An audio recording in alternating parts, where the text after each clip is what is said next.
No, stay where you are. Do not break the stillness of this moment. For this is a time of mystery. A time when imagination is free and moves forward swiftly, silently. This is the Haunting Hour.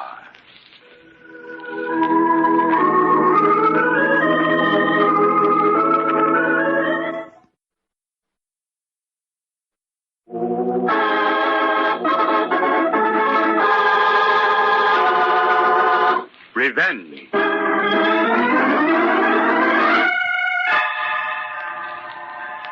Listen. Those are bells tolling in requiem for a man who has died. How did he die, you ask? Listen to what happened to a girl who knew and whose mind was clouded dark with the fear of knowing. Listen to a tale of murder. It is late afternoon. Lee House is set strangely on a cliff beside the rolling sea. Autumn leaves fall, and with them the threads of night.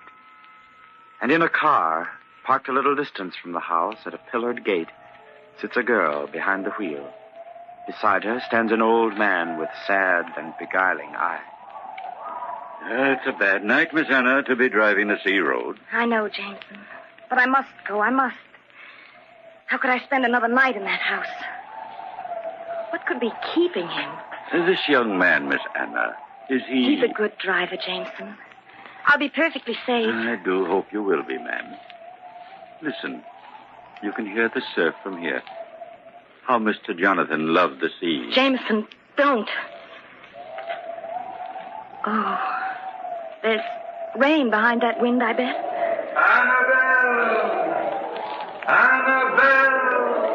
He's in my mind. Memory of him. I can still see him. Like that night a few weeks before he died. I mustn't think of it. Not now. Not now. You can't forget me, Annabelle. Even when I'm dead, I'll live in your mind. I'll feed on your fear of my ghost. I'd rather be dead. Jonathan, let me out of this house. Let me go. My dear, you're too lovely for others to see, so I've no choice but to keep you within these walls. Within this prison, you mean? Even that chauffeur's a spy. There isn't a moment of the day when I don't feel a pair of eyes watching everything I do. They even pry into my thoughts. Jonathan, if you have any kindness in your heart... Look, here at the window. The ocean is white capped, far you can see. Why do you torture me? How can you hate me so much? I don't, my Annabelle. And this pleading, it's no use. You'll never forget me. I'll never let you go. I'll never let you go. Miss Anna, why so pensive? Oh, I was thinking. Remembering. Jameson, are you sure you want to be caretaker at Lee House? You won't be lonesome? I wouldn't leave it, Miss Anna. It'd be like leaving my little girl, my daughter Amy. You loved her very much, didn't you? That I did. And the morning we found her, at the bottom of the cliff down there in the cove, was almost more than my heart could bear. But that was long ago. Look there. Reckon that's the young man coming now. Oh, yes, it is. Goodbye, Jameson. You've been a good friend. Thank you for that. Goodbye. Good luck, Miss Anna, wherever you go. Jim. Oh, Jim, I thought you'd never come. Hello, Anna. Sorry. Here, climb in here. Take the wheel. Okay. A few last things to do at the Hendersons. You know how it is. Oh, Jim. Jim, hold me close. I was so worried. Afraid you might think I wasn't coming. And all the time running over that hill, my heart kept pounding, saying, simpleton Jim Brandt, even late for his elopement. Well, ready to start, Mrs. Brandt?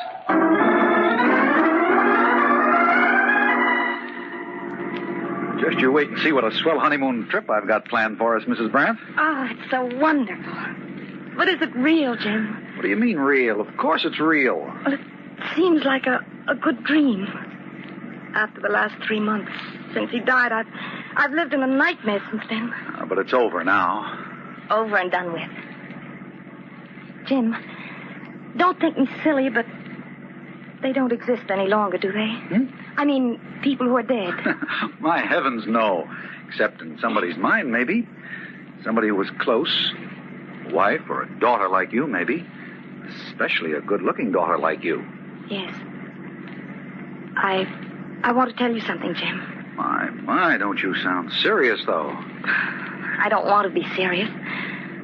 All I want to do is be close beside you. Say, there's a road somewhere ahead that cuts off about 10 miles. Country road. I'll have to watch for it. Remember the first day we met, Jim? That little country road? Mm-hmm. Wasn't far from Lee House. You just walked down that road from the Hendersons, and when I came along, you were poking at some rocks with a long stick, and I couldn't imagine what you were doing. Oh, hey there, young lady. Would you like to see something? See what? Well, come here and find out. A whole nest of them. Down in this crevice in the rocks. Nest of what? Well, come and see. They won't bite you. Oh, no, you tell me. I'd rather not look. That rattling... That does give them away. Well, it's a mama snake and, I don't know how many chillin' in the nicest snake house you ever saw. Big fellas, too. Oh, then you let them alone before they come out. Oh, they'd be as scared of you as you'd be of them. Well, say, you live around here somewhere? Yes, but I must go now. Oh, no, wait a minute. I'm Jim Brandt, architect over at the Hendersons' place. Been adding that new wing and rebuilding the stable. I heard about it. Where do you live? At the Lee House. I've been on lots of walks around here, but I've never seen you before. How come? I don't often go out. Say, you must be Mr. Lee's daughter, huh? Or has he got a daughter? I really can't talk with you, Mr. Brandt. I've got to hurry home. Oh. Goodbye. Oh, hey, Miss Lee. Maybe I'll see you around here again sometime. First time we met. Remember? You were mighty strange that day. I was afraid. Afraid? Afraid of what? Oh, I don't know. I guess because all the days were so full of him. Like the day he disappeared. What do you mean, Anna? He went sailing alone that day. Then suddenly the squall blew up, the wind and the waves, and nobody ever saw him again. Annabelle. Yes, Jim? Annabelle Lee. Huh? Annabelle. I didn't hear what you said. I didn't. But you did. You said my name. Oh, you were just half asleep, that's all. Hey, what's that? Oh, doggone it, Anna. We got a flat tire. Don't stop, Jim. Don't stop here. We have to. I can't ride the rim. But there's nothing to fix it with, Jim. Let's go on, please. I don't care about the tire. Anna, what's the matter? You think I'm going to ruin a perfectly good... Hey, look. There's a little house up there. I'll bet he's got a jack. Hey, up there. Now, darling, don't look like that. What's the matter? Hello. Sorry to bother you. Have you got a jack I can borrow? Flat tire. Sure. Hey, son, go get the jack out of the car. You see, Anna, we'll have it fixed in no time. Oh, darling, don't look peeved. You people headed for the turnpike? Mm-hmm, that's right. You're going the wrong way. Shortcut's back about a mile. Oh, you mean we're past it? Well, how do you do there, ma'am? Didn't see you at first. How'd you do? Don't guess you remember me. I come over and helped your husband's man, Jameson, fix the gardens this spring. Jim. It's too bad he's lost in that squall, Miss Lee. He's a fine gentleman, Mr. Jonathan was. It grieved us all to see your husband go like that.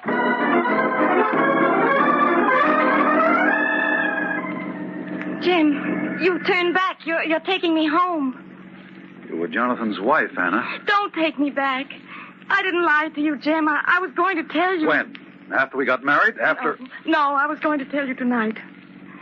That second time I saw you after Jonathan disappeared, you asked my name. Even then you thought I was his daughter, and something wouldn't let me say I was his wife. He was so much older, Jim. Nearly 20 years. How long were you married? 4 years. 4 dreadful years. I never loved him. Anna. I can't help it. He kept me like a prisoner in that gloomy house, watching me every minute. Oh, Jim, I do love you. Don't take me back. It's all right, Anna. Don't get upset. Just be quiet for a few minutes. What's the matter? What are you looking back for? Something's following us. I can feel it, Jim. On this lonely road? You're sorry you ever came. Anna, stop it. Say you're not sorry. Say you forgive me for deceiving you. I do forgive you. Then everything's all right, Jim. Don't hate me. Oh, Anna, no. Let's not talk about it. Not now. Yes, let's forget. Let's talk of something else. Look, it's beginning to rain. Night's come. Yes. Listen to it on the roof. Seems to be saying your name. There's a poem written about you. Know that? Yes. Pose. I used to know it by heart. It was many and many a year ago in a kingdom by the sea that a maiden there lived whom you may know. That's it. By the name of Annabel Lee. And this maid, she lived with no other thought than to love and be loved by me. Say, you know it too. Heard it 1,000,000 times. I know it all, every syllable. Jim, listen. What? It was many a year ago in a kingdom by the sea. Jim, look. What is it? On the road in the lightning. A man in the rain. Anna, it's not anybody. But you don't know. He was in the house from that first day he disappeared. I could hear him even before that. Out at sea, calling my name. Oh, Anna, you've got to stop this. But, Jim... You're just imagining it, I tell you. Jim, I've got to tell you. I can't go on without telling you the truth. What truth? I killed him. Anna. I killed Jonathan. I killed my husband. What are you saying? Now you know. Now you can take me back to Lee House. You can take me back home. Back to him.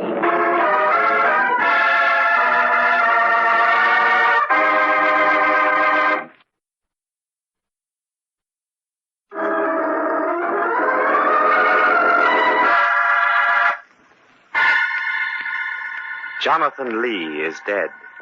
And our story begins one night a few months later when Anna, a young woman who has lived in seclusion for 4 years at Lee House, is to be married to Jim Brandt, a young architect.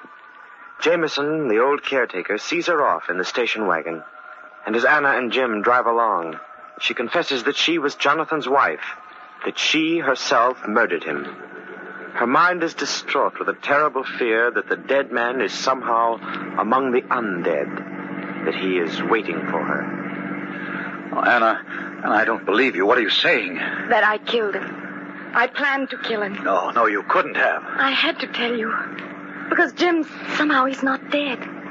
You said the dead only live in somebody's mind. And they do. But they also live beyond the mind. Oh, Anna, please. That's why I couldn't wait to tell you. Calmly and sanely in the light of day. Jonathan's waiting somewhere for Listen. me. Now, Anna, listen. Don't you see, Jim? I thought I could run away from him. I thought I could send him out to sea and he'd never come back again. Here, I'm going to stop the car. Oh, no. Jim, please, no. If you loved me, take me on. Tell me why. Why on earth did you do this? I had to. Tell me why. That poem you mentioned. He used to say it to me. He used to love it. I'll hear him till I die. His voice droning out the words. Sometimes, Jim, he'd lie awake and I'd hear him whispering it over and over. Like the sea, mournful and sad. When I started working in the village at the library, 5 years ago that was, he used to come in and ask for Bo. At first I thought he was just a lonely old man. Lonely because his wife was dead. That day, late in October, he asked me if I'd take the job of cataloging his library. It was right after my mother died. I was alone. He used to come in that big, dark room and ask to help. He used to say, "You're working too hard, Annabelle. Come for a sail with me." I went once or twice. He'd look at me with a strange kind of laughter in his eyes. Then he asked me to marry him. He asked me 12 times. At last I did. And then 4 years in that house with the sea always pounding, the wind crying in the cove. But what did he do, Anna? What could have made you... He was going to kill me. Just as he killed the first Mrs. Lee. What? He murdered her? Oh, Jim. I had to do it. From the day I married him, I wasn't allowed out of that house. Except when he went along. That afternoon I met you. He'd gone for a sail, and I'd planned to run away. Yes, you did have a suitcase, I remember. But when I met you, I was sure you were one of his spies, so I had to go back again. That night, I went to his room. He was sitting in the huge chair by the fire. He looked up and smiled that grim smile. Did you want something, Annabelle? Jonathan, you loved me once. I had pity for you once, if not love. Oh, listen to me, please. But you've said it all before, hundreds of times. I couldn't say it enough, Jonathan. Please, please let me go. I'll do anything you say if you'll only let me go. But, my dear, when I met you, didn't my money please your eye? Isn't it enough to have that? It wasn't your money, Jonathan. It was pity for you. Only pity. I thought it was love. Where is your pity now? No, Annabelle. I couldn't let you go. You'd find pity for another man and grow to believe that you loved him, too. How could I bear such a thing to happen? No. You see, your pity, as you call it, is only for me. Until the day you die. What do you mean? Jonathan, what do you mean? Soon, I'll let you go, Annabelle. Some day soon you must go for a sail with me. I screamed and ran from him. My mind was sick with terror. What was I to do? The house was like a prison, and everywhere I turned were shadows and gloom, and Jonathan was part of it all. But I had one friend, and he'd come to me when I needed him most. Santa, don't turn on the light. Jameson, where are you? Here beside you. I've been waiting in your room because I had to see you without him knowing it. Oh, Jameson, you've got to help me. I've got to get out of here. No, Miss Anna. That's what he wants you to do. And that's why I came to stop you from going. Why?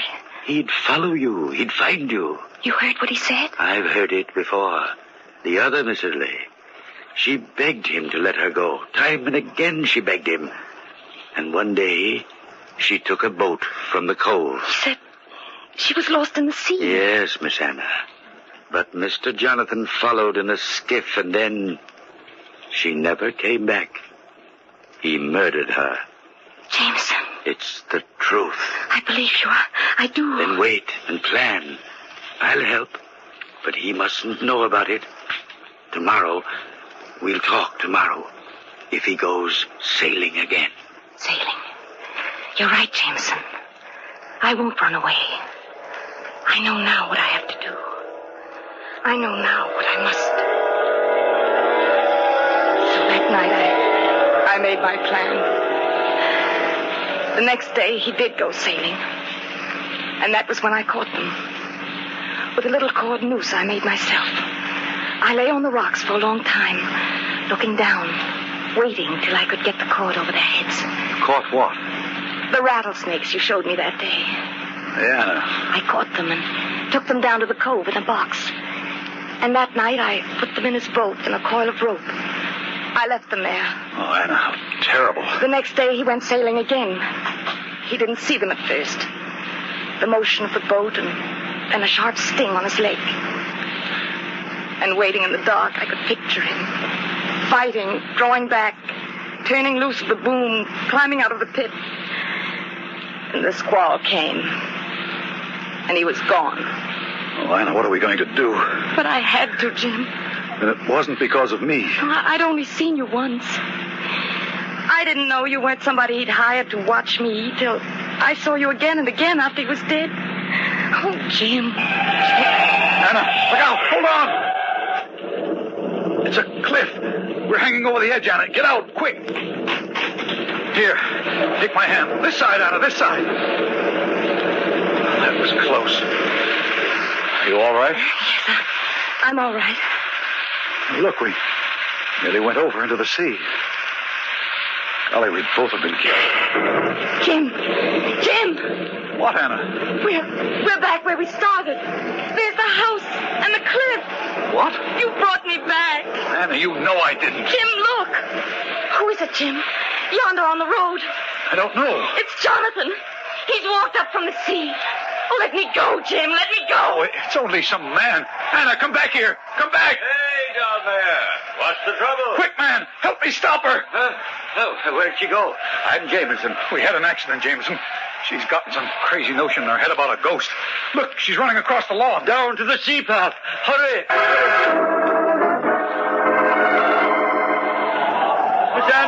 Miss Anna, it's me, Jameson. Oh, Jameson. It's you. It's you. Anna, where were you running to? Oh, I don't know. Oh, my darling. You frightened us nearly to death. It was only me on the road, ma'am. I thought She's shivering, sir. Here, take my coat, Miss Anna. It's Providence that brought you back tonight. Why, Jameson? There's nothing to say, Jameson. Jim, take me to the house. But when Jonathan sailed away that day, the snakes weren't in the boat. I took them out. You see, he could have heard their rattles. And anyway, sir, I couldn't have Miss Anna do such a thing. Jameson, you mean... I couldn't have her do it, sir, when rightly the job was mine. What you're trying to say... With my daughter Amy, I was thinking of how Mr. Jonathan drove her to love him like she did, and how he would smile at her in that laughing way, so that she'd jump from the rocks here down to the sea. Then that was why... So, that day, before he went for his last sail, I cut the rigging ropes. And when the wind took the canvas strong, as it does when you ride the swells, they snapped. And I stood here on the cliff and watched the boom fly free, and down he went beneath it. Oh, Jim. How could I watch him murder you, Miss Anna, as he'd murdered my Amy? Oh, you're free of it, Anna, now. Don't you see? It was only the fear in your mind. I've got a fire going in the library, Miss Anna. I'll take her in, Jameson. I'll go see if I can get your car off the cliff. Oh, no, Jameson. Let it alone. We don't care about the car. But you two can be on your way again when the rain blows over. Come along in, Anna. You're cold now. Here, pull the coat around you. He did it for me, Jim. Are you all right now? Now I am. Jim, look. What's Jameson doing? He's climbing in the car. Stop him, Jim. What? He started the motor. But the car's hanging over the edge of the rocks. Jim, stop him. It's toppling. It's toppling over the cliff.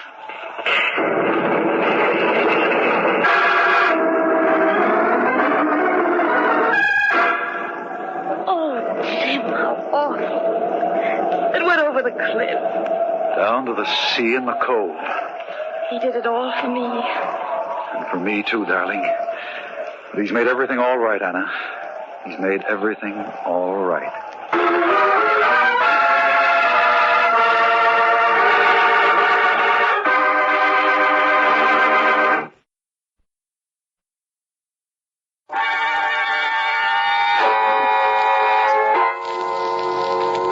From shadows and stillness, mystery weaves a spell of strangest fascination, charging the mind with doubts and fears.